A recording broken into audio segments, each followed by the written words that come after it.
How many times do you think you've introduced yourself to other people in your native language? Think about all the new neighbors, other parents, colleagues, coworkers, bosses, supervisors, doctors, nurses, bank managers, teachers at the gym or your yoga studio. Think of all the people that you've met in your life and how many times you've probably introduced yourself. You've done it so many times you don't even have to think about it. It's simply automatic. Not only that, but you can easily adapt your introduction to any situation or any individual. Of course, at a dinner party, you might be more relaxed and use more personal information, whereas at work, you're going to use a more professional introduction. You automatically change your introduction so that it's appropriate for that situation. But what about in English? Recently, one of my students sent me an email and said, Anne-Marie, I have many topics I want to improve, but one that would be very helpful is talking about myself when I need to do an informal or short introduction, for example, with colleagues and new clients. Do you feel the same way? I'm Anne-Marie with Speak Confident English. This is, as always, exactly where you want to be to get the confidence you want for your life and work in English. Today, in this video, you're going to learn a simple structure you can follow so that you can easily introduce yourself and adapt it appropriately to any situation, particularly at work. You'll also get 3 clear examples of how to adjust your introduction for meeting new coworkers, introducing yourself to a potential client, and when introducing yourself in a business meeting or an online meeting. By the end of this lesson, you'll have 100% clarity on how to best introduce yourself and feel comfortable doing it so that you can easily make connections and build relationships with others.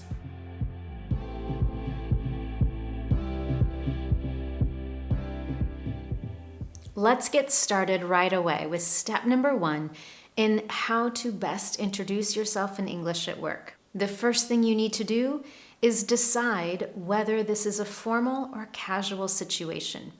You already do this instantly in your native language, but in English, your mind might be overcome by other areas of stress. For example, the anxiety of having to communicate in English, or worrying about what might be the right thing to say.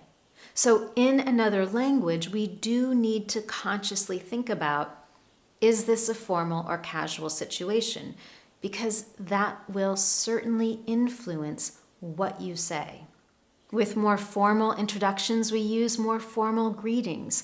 We're more likely to use a title, for example, Mr., Dr., or Ms., and we're more likely to use first and last names as well.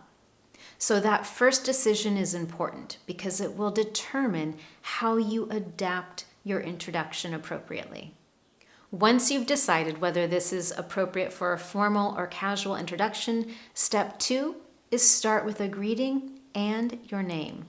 It may be as simple as, hey, I'm Anne-Marie, or hi everyone, I'm Rebecca, or more formally, hello, or good morning, I'm Rebecca Stewart. In an introduction, particularly formal introductions, we tend to use our given name or our formal name. But it's possible that you have a nickname or there's a short form of your name that most people call you. So in this part of the introduction, you could certainly follow up with something like, but please call me Becca, or but everyone calls me Becca. So here's what that would sound like if we put it all together. Hey, I'm Rebecca, but please call me Becca. And then step 3 in our structure for an introduction is to share relevant details and keep it simple. This is the most important and the most challenging part of the introduction because there are some big decisions to make. For example, if you're meeting your boss for the first time and you introduce yourself in English, talking about how much you love pizza or how you can't wait to take some time off from work to go on vacation wouldn't be appropriate, right? The same is true if you're on an international Zoom call with colleagues in your industry. In your introduction, you wouldn't spend time talking about your hobbies or whether you have kids. I know all of this seems obvious, and it is. It is obvious to us when we think about introducing ourselves in our native language. But we struggle when we have to do it in another language. When you have to introduce yourself in English and you need to make a decision about which details are relevant for this particular situation, here's a question that you should ask yourself. What does this person or what do these people need to know about me? What is most important right here, right now? A new coworker may want to know, what is your position or job title in the company? What is your role, or what problems do you solve in the company? If they have a problem, can they come to you to ask for help? Are you the right person? How long have you been at the company? What do you like about working there? Now, of course, later, as you get to know your new coworker, other more personal details will become part of the conversation. But that first introduction is thinking about, what does this person need to know about me right now? If you're introducing yourself to a potential new client, what they need to know the most in that moment is, what is your position? Why are they meeting with you and not someone else? What is your particular area of expertise? Or how are you going to help this potential new client solve a problem? How will you be able to answer any questions they have?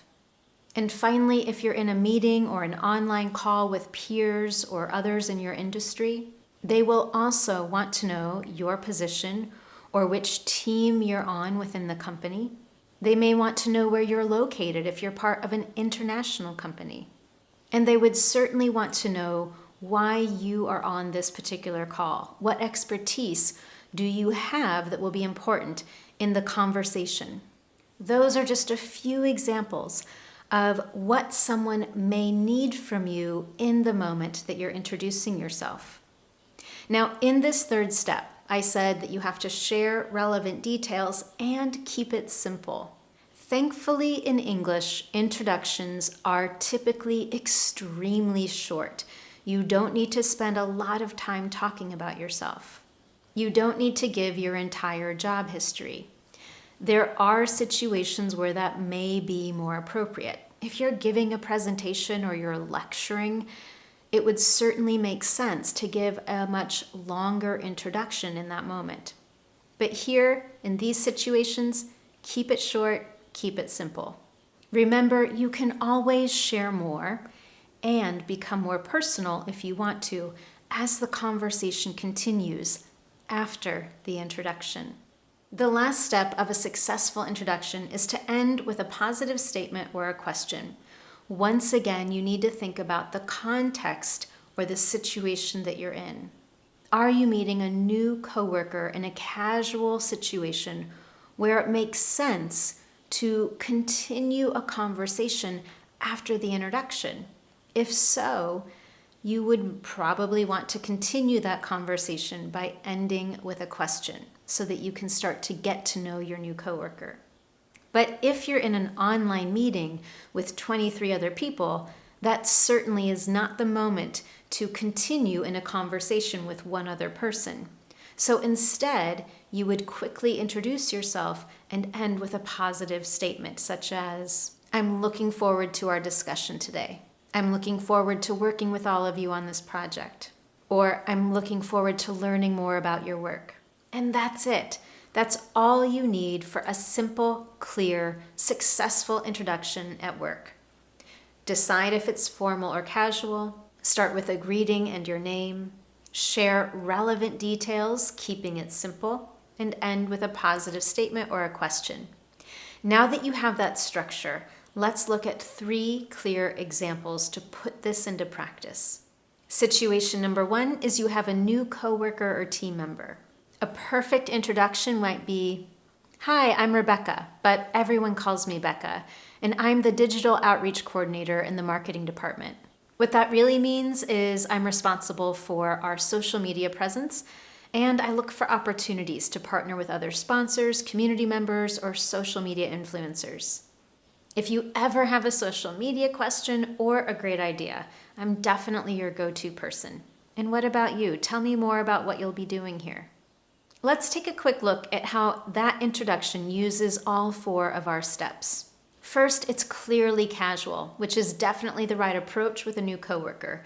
We use a casual greeting with hi, and we use a first name followed by a short name. Then the introduction includes the job title and some additional details on what that job title really means or what that person's role is in the company. And finally, it ends on a positive note by sharing how this person can be helpful to their new coworker in the future and with a question. And now let's take a look at example number 2, an introduction that you might use when meeting a new client or a potential new client. Hi, good to meet you. I'm Rebecca Stewart, the Digital Outreach Coordinator here, which means I'm the person who can answer all your questions about social media partnerships. I'm definitely looking forward to getting to know you better in this meeting today and identifying opportunities on how we might be able to work together going forward. Once again, we have all 4 steps in that introduction. It's slightly more formal than our first example, and we can see that reflected in the fact that in this introduction, the first and last name are included. There's a brief description of the job title and the role or responsibility of this individual, and it ends with a positive statement. And finally, situation number 3, an introduction you might use for an online or face-to-face meeting. Good morning, everyone. I'm Rebecca Stewart. I'm the Digital Outreach Coordinator in our Chicago office's marketing department. I'm looking forward to learning more about how our team can help you on this project today. Of our 3 introductions, that one is certainly the most formal. We've used a more formal greeting with good morning, and we've included a first and last name. There is a very short statement with the individual's job title and which team they're on in the company. They also include where they're located. And finally, there's an ending with a positive statement. Introductions in English can be much easier than you think. They don't need to be complicated or long. Following this simple structure will help you successfully introduce yourself in a variety of situations at work. And now the best thing that you can do is practice. I would love for you to share an example introduction with me and others in the Confident English community in a comment below. Think about a real situation in your work life. Imagine someone that you may need to introduce yourself to, a new coworker, a new client, a new boss, a potential partner. How might you adapt your introduction to those situations? Follow the examples I've given here today, practice with your own example, and share it with me below. Now, before we finish today, I know you might be thinking, Anne-Marie, this is all really helpful, but what about after the introduction? What do I say next? How do I start a conversation with someone new at the office? Those are all great questions, and I've got a lesson coming up for you very soon on that topic. With that, if you found today's Confident English lesson helpful to you, I would love to know. And you can tell me in 3 simple ways. Number 1, give this lesson a thumbs up on YouTube, and be sure to subscribe to this channel so you never miss one of my Confident English lessons. Number 2, if you have friends, family, or coworkers who are also working to build confidence in their English, share this lesson with them directly by email or on Facebook. And finally, practice. Practice with me by sharing your example introduction below. Have a wonderful week. Thank you so much for joining me, and I look forward to seeing you next time for your Confident English lesson.